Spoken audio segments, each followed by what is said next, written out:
Seguir con ese mismo espíritu. Amén.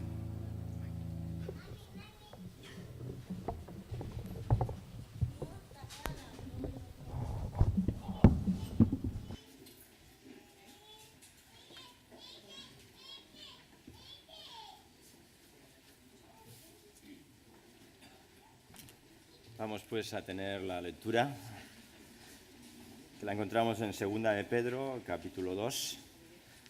Podemos todos leer juntos. Vamos leyendo un versículo ellos y otro nosotros, y así participamos juntos en la lectura de la palabra de Dios. Me había olvidado antes de mencionar que teníamos a la nuera de Laurentina, Carmen. ¿Dónde estás? ¿Dónde estás? Que no te veo. Allí abajo. Muy bien, muy bien. Bienvenidas.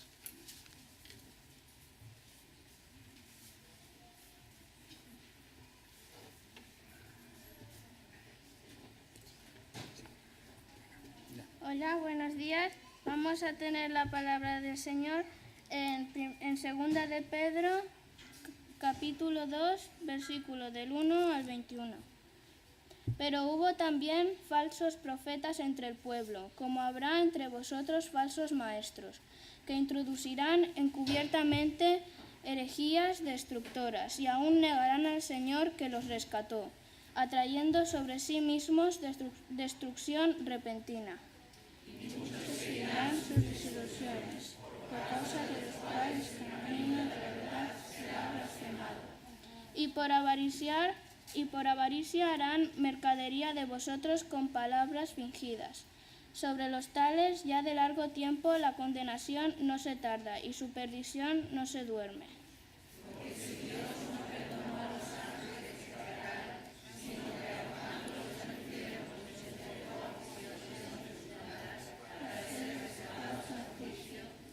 Y si no perdonó al mundo antiguo, sino que guardó a Noé, pregonero de justicia, con otras 7 personas, trayendo el diluvio sobre el mundo de los impíos.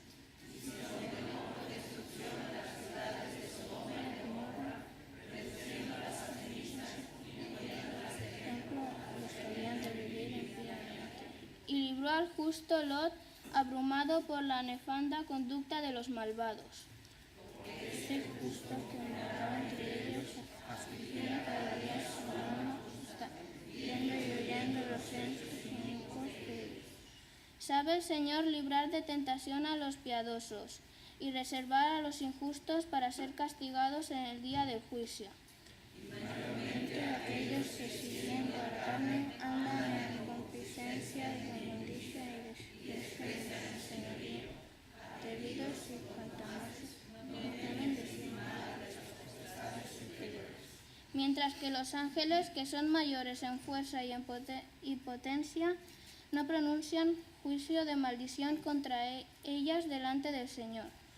Pero estos hablando mal de cosas que no entienden, como animales irracionales, nacidos para esa destrucción, perecerán en su propia perdición, recibiendo el galardón de su injusticia, ya que tienen por delicia el gozar de deleites cada día. Estos son inmundicias y manchas, quienes aún mientras comen con vosotros se recrean en sus errores. Tienen los ojos llenos de adulterio, no se sacia de pecar, seducen a las almas inconstantes, tienen el corazón habituado a la codicia y son hijos de maldición.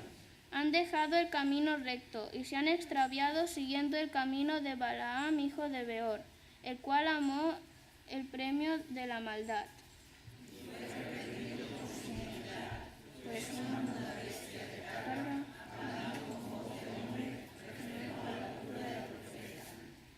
Estos son fuentes sin agua y nubes empujadas por la tormenta, para los cuales la más densa oscuridad está reservada para siempre.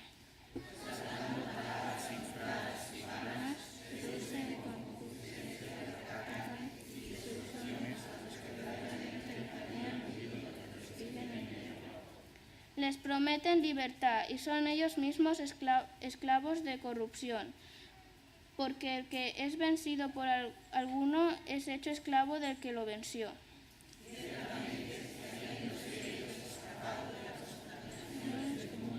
Por el conocimiento del Señor Salvador Jesucristo, entrándose otra vez en ellas convencidos, su postrer estado en el desespero que primero. Porque mejor les hubiera sido no haber conocido el camino de la justicia, que después de haberlo conocido, volverse atrás del santo mandamiento que les fue dado. Vamos a orar, hermanos. Señor, nos presentamos en esta mañana delante de ti, Señor, para tomar parte en tu palabra, Señor. Queremos glorificarte y honrarte en todo momento, Señor, y que seas tú, Señor, derramando poder, Señor, sobre nuestro hermano Carlos, Señor. Que seas tú hablando, Señor, en su nombre, Señor. Señor, hoy día te bendecimos y glorificamos porque sabemos que tú, Señor, vas a hacer grandes cosas en medio de tu pueblo, Señor. Te clamamos que toques esos corazones, Señor, que aún no te conocen, Señor. Señor, que derribes todo muro, Señor. Que seas tú obrando en todo momento, que tu Espíritu Santo, Señor, abra nuestros corazones y nuestros entendimientos, Señor, a tu palabra. Te bendecimos en este día, en el nombre de Jesús. Amén.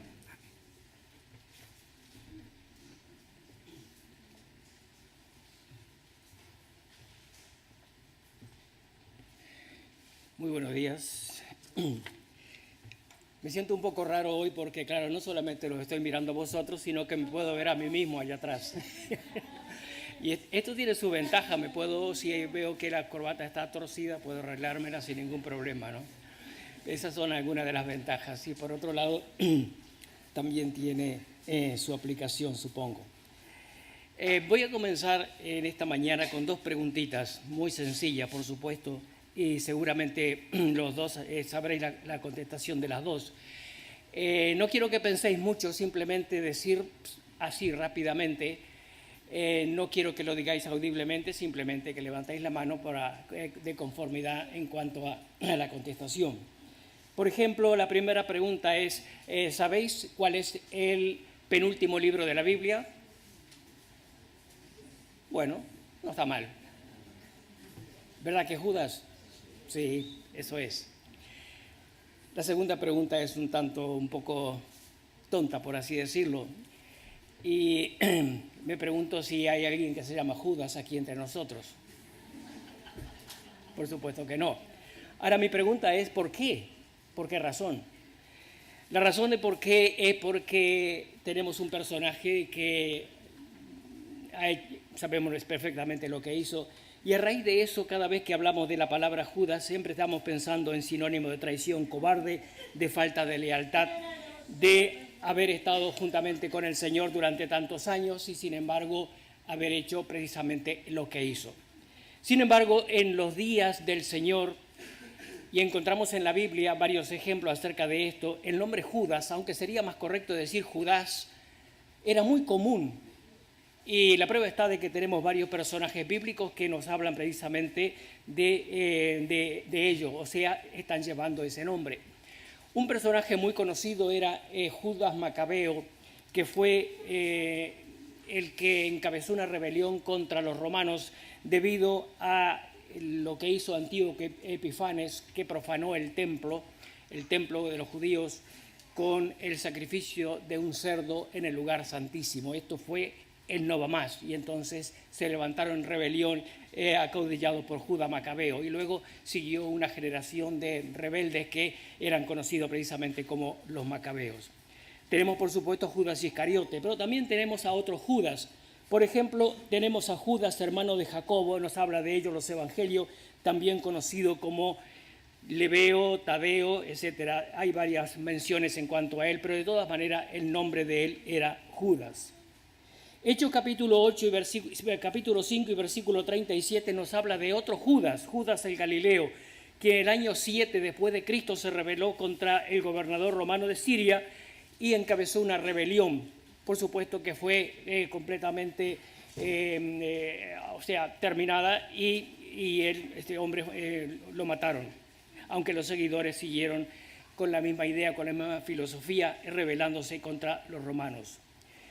Luego del encuentro de Saulo de Tarso con el Señor Jesucristo en el camino de Damasco, fue llevado precisamente a la ciudad de Damasco, y antes de que se encontrara con Ananías, dice la Biblia que estaba hospedado en la casa de un judío de apellido o de nombre Judas. También tenemos a Judas Barsabás, líder de la iglesia de Jerusalén. Algunos piensan que era el pastor, pero fue una de las personas que fue escogido junto con Silas para que llevara la carta donde se hablaba de lo que se había resuelto en el concilio de Jerusalén. Ahora, ¿por qué razón tenemos tantos Judas en los días del Señor y sin embargo luego no tenemos absolutamente nada? Es interesante cuando pensamos en la raíz del nombre. En la Biblia y en lo que es la cultura judía, cada nombre tiene un significado. No se pone un nombre porque sí nomás. En este tiempo en el cual vivimos, la gente pone nombres porque le gustó el personaje principal del culebrón, o porque han leído un libro y les ha gustado lo que se estaba hablando allí, o por las razones que sea. Pero los nombres normalmente no se piensa en lo que significa cuando llega el momento de ponérselo a un niño o a una niña. Sin embargo, en la Biblia, en el mundo judío, se ponían los nombres precisamente de acuerdo pura y exclusivamente de acuerdo a lo que Dios revelaba, lo que había en el corazón de la persona en ese momento, o para plasmar un hecho, un acontecimiento o algo en el sentido, incluso por ejemplo, muchas veces en el sentido profético. Por ejemplo, Judas o Judás viene de Judá, precisamente uno de los hijos de Jacob y Lea. Lea era una de las mujeres de Jacob juntamente con Raquel, y aquí había un problema, eso tenéis que leerlo en el Antiguo Testamento, en cuanto a que una era estéril y que la otra sí que daba hijos, luego se cerró la matriz de una y a otra daba hijos, esa clase de cosas. Y en un momento determinado entonces nació Judá, o le fue puesto el nombre Judá. Y es interesante esto, de que tanto Judá como Judas o Judas significa alabado sea Dios. ¿Ha visto qué interesante? Nadie hubiera pensado de que el nombre de Judas tenía tal significado. Y luego tenemos entonces el personaje del cual nos vamos a ocupar en este momento, y es el de la epístola que antecede a Apocalipsis, la epístola universal de San Judas Apóstol, o Judas simplemente, como lo dice la Biblia. Esta carta es una carta muy especial, y este será un mensaje también muy especial. O sea, será un tanto distinto, un poco distinto de lo que normalmente se está predicando aquí cada domingo. Porque el contenido de esta carta es muy especial. O sea, es algo que va directamente a un tema que estaba molestando muchísimo a la iglesia. Y no solamente a la iglesia esparcida en todas partes en aquellos días, sino a la iglesia a través de todos los tiempos. De ahí la necesidad, la importancia y el hecho fundamental de que conozcamos el contenido para estar atentos a lo que Dios tiene para enseñarnos. Esta carta fue escrita aproximadamente, no hay una fecha exacta, pero aproximadamente entre el 60 y el 70 después de Cristo. Y está dirigida, no, como digo, no a una iglesia en particular, sino a creyentes esparcidos en todas partes, congregados en determinados sitios, congregados en ciudades, congregados en sitios específicos, pero de todas maneras está hablando acerca de aquellos que han tenido una experiencia con Cristo y que están en todas partes de lo que era el Imperio Romano. Y esto precisamente por ser de esta manera y por no ser está dirigida a una iglesia determinada, nos toca también a todos nosotros. O sea que es una carta que nos incumbe, una carta que también va dirigida a todos aquellos que aquí estamos en esta mañana y que le hemos levantado en alto el nombre del Señor. El motivo de esta carta lo encontramos en el versículo 3 y 4, y era la apostasía moral y espiritual que estaba entrando en las congregaciones. Los falsos maestros que estaban trayendo su enseñanza y estaban molestando y estaban haciendo que el pueblo de Dios, aquellos redimidos por la causa de Cristo, por la obra del Señor Jesucristo, fuera movido de esa firmeza con que habían sido escogidos. Y aquellos falsos maestros constituían una seria amenaza para la iglesia, como también lo son en todos los tiempos.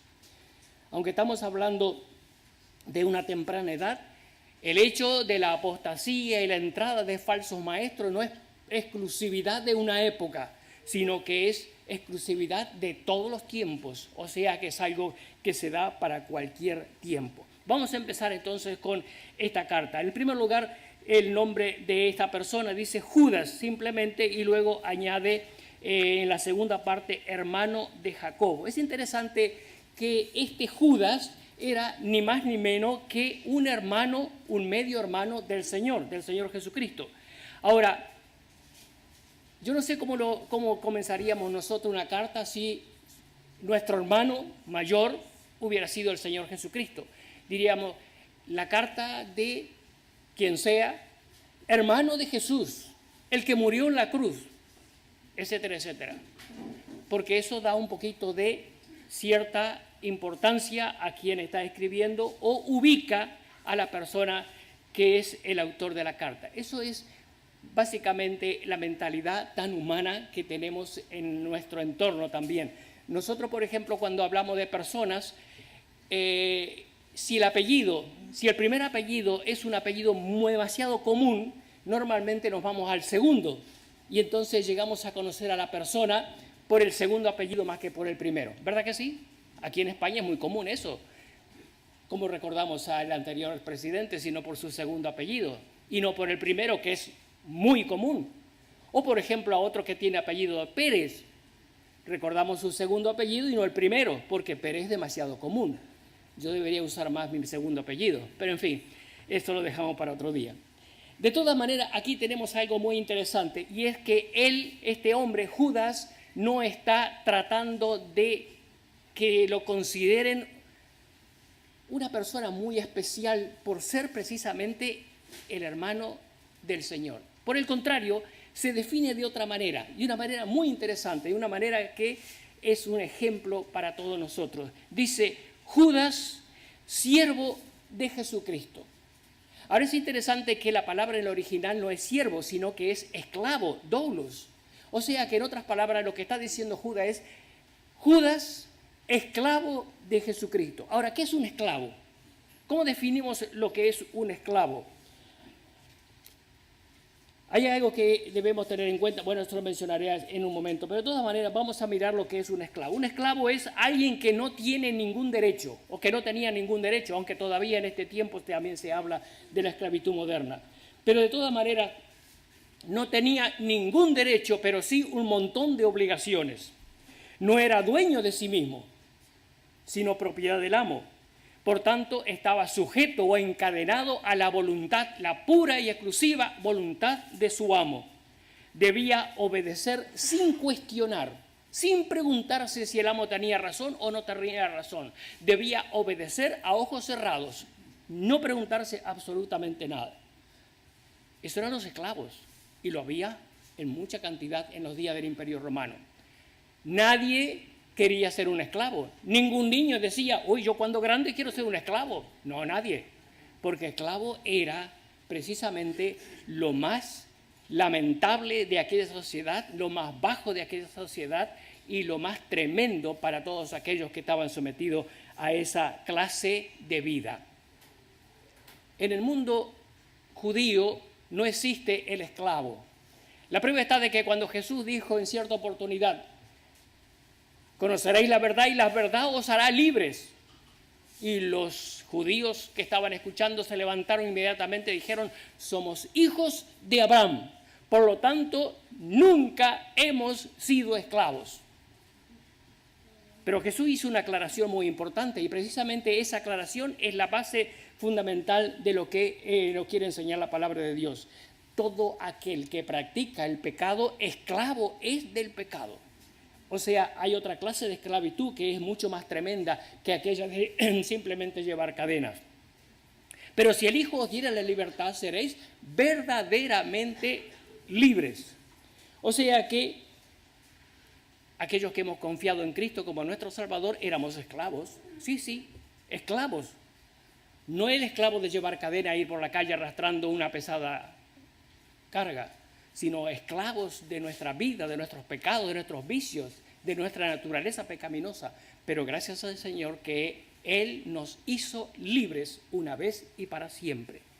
Pero ahora miren lo que dice Judas. Judas, esclavo de Jesucristo. ¿Pero cómo es posible? Si acabamos de decir que si el Hijo os libertare, seréis verdaderamente libres. Y aquí hay un jueguito de palabras en cuanto a lo que Judas quiere mostrarnos, en cuanto a su experiencia y que también puede ser nuestra experiencia.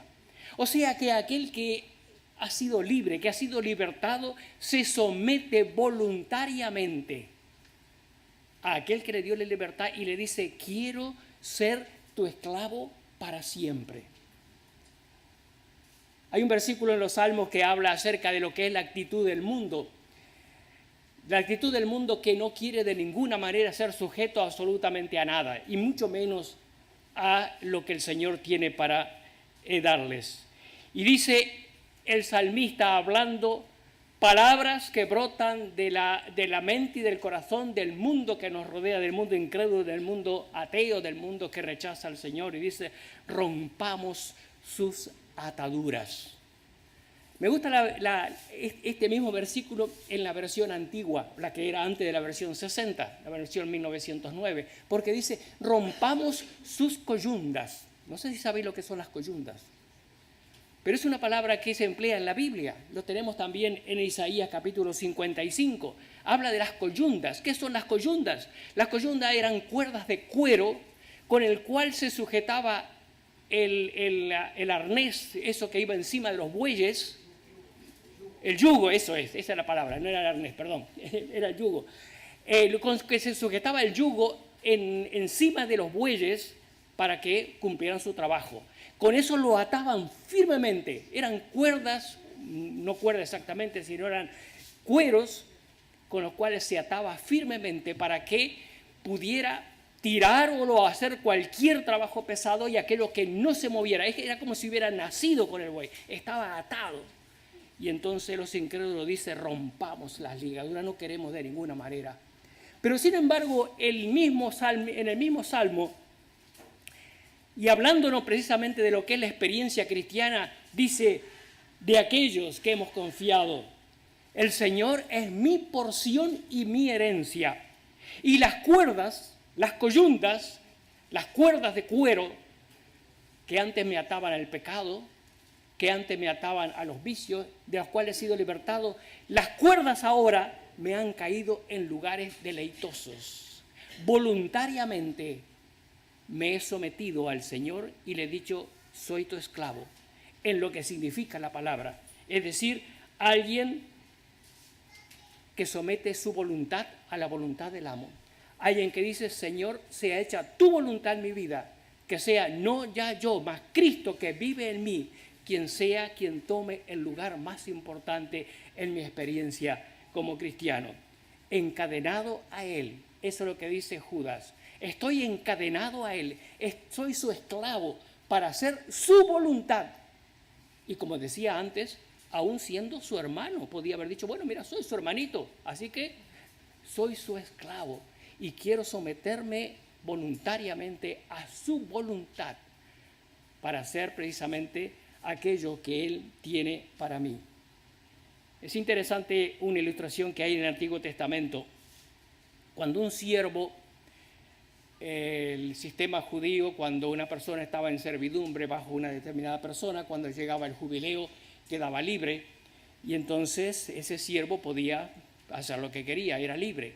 Pero dice la Biblia que cuando el siervo estaba tan conforme con su amo que quería seguir sirviéndole, entonces el amo lo que hacía un agujero en su oreja y decía, ahora eres siervo para siempre. Y eso es lo que ha hecho el Señor. Él nos ha marcado para que seamos sus siervos para siempre. Y eso nos incluye a todos nosotros, a ti y a mí. La segunda parte del versículo dice, Pablo, siervo de Jesucristo, hermano de Jacobo, y entonces nos habla de a quiénes va dirigida la carta. Es una de las definiciones más hermosas que tenemos de lo que es un cristiano. Son 3 palabras nada más, pero tenemos un tremendo significado en cada una de ellas y un tremendo contenido en cuanto a lo que significa cada uno. Dice a los llamados, santificados y guardados. Y vamos a mirar brevemente cada una de ellas. Dice en primer lugar a los llamados. Es interesante cuando pensamos que por encima de todas las cosas el Señor nos ha llamado a vida eterna. Dios ha tocado nuestros corazones a través de la obra del Espíritu, ha golpeado nuestro duro corazón y nos ha llamado para que pasáramos de las tinieblas a la luz, para que viniéramos a una nueva relación con el Señor.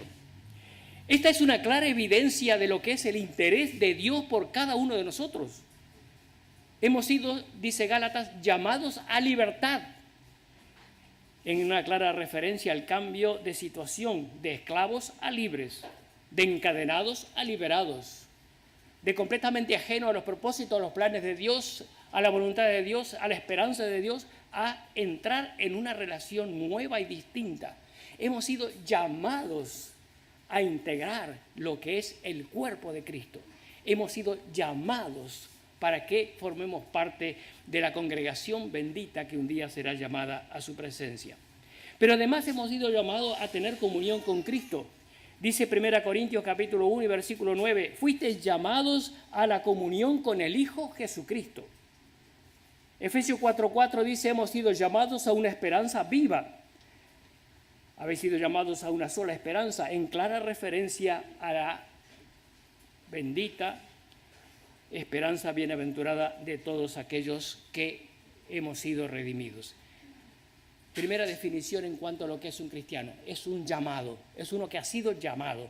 Nosotros hemos sido llamados y hay un propósito para nuestras vidas que está definido en la palabra de Dios. Hemos sido llamados para algo, no para estar sentados y olvidarnos del tema. Hemos sido llamados para algo, para vivir la vida que Dios desea que vivamos.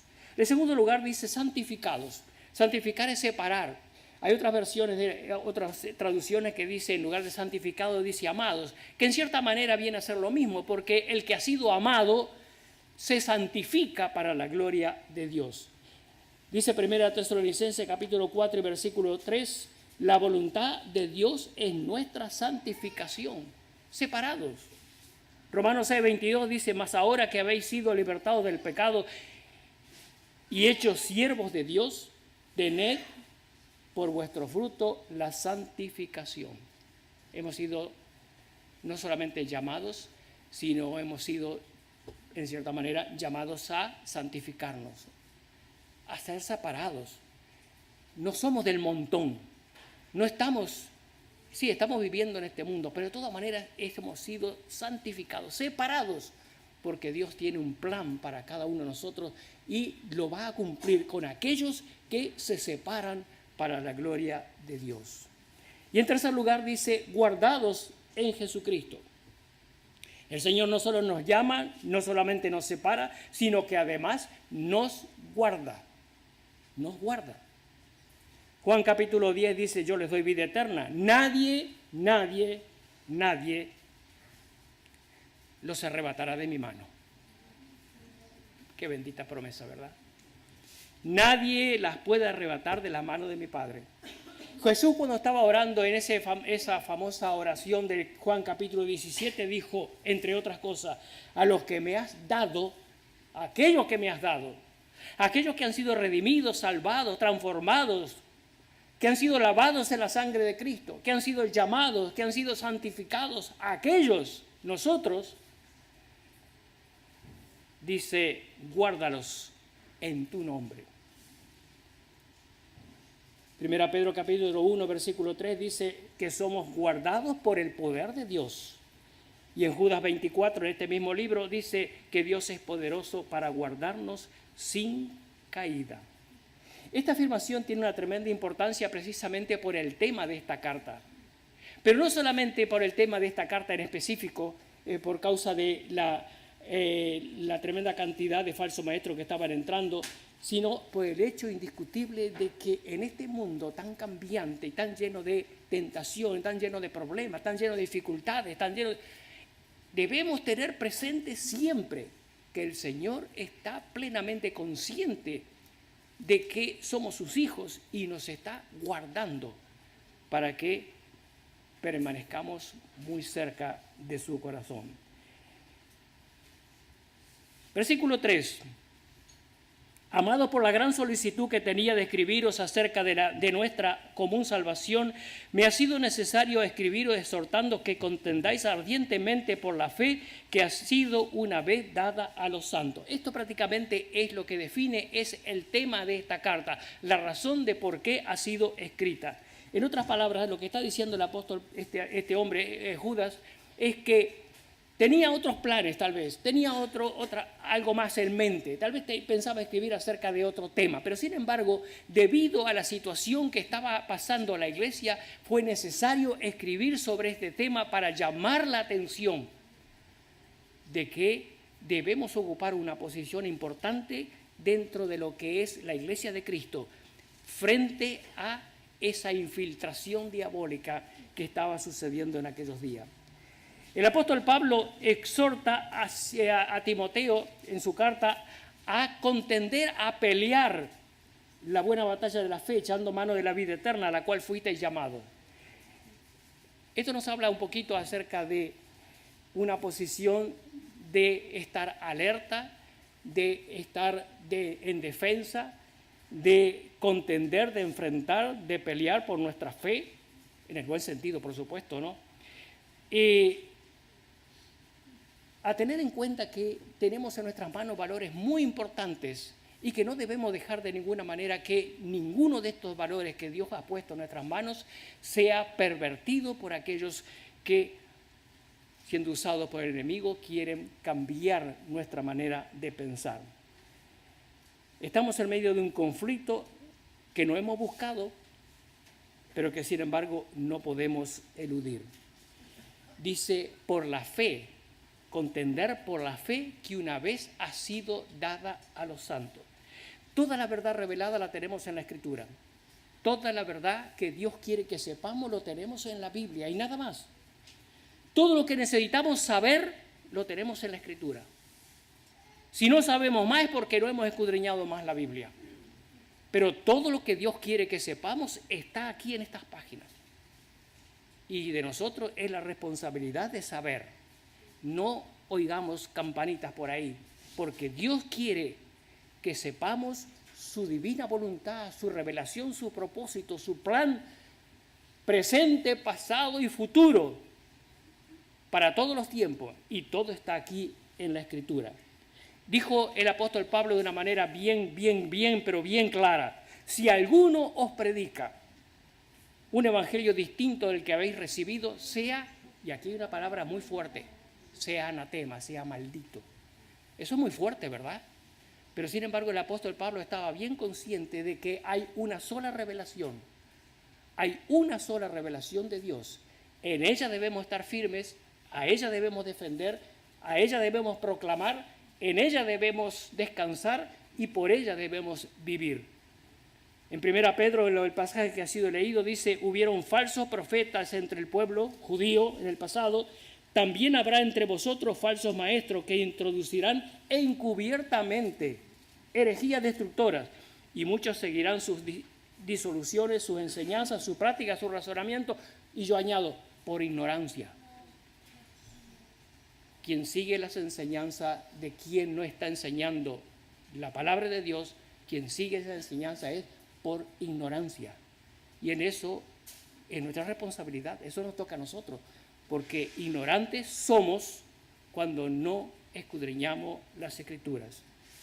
Judas dice en el 4 que algunos hombres han entrado o se han infiltrado encubiertamente, sutilmente, astutamente entre nosotros, vosotros entre nosotros.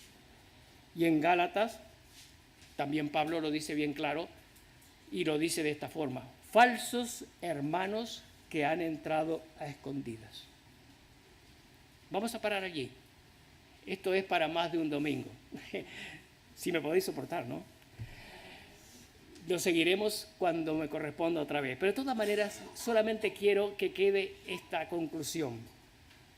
La primera cosa es que tengamos bien claro, pero bien claro, la forma como Dios define lo que es un cristiano.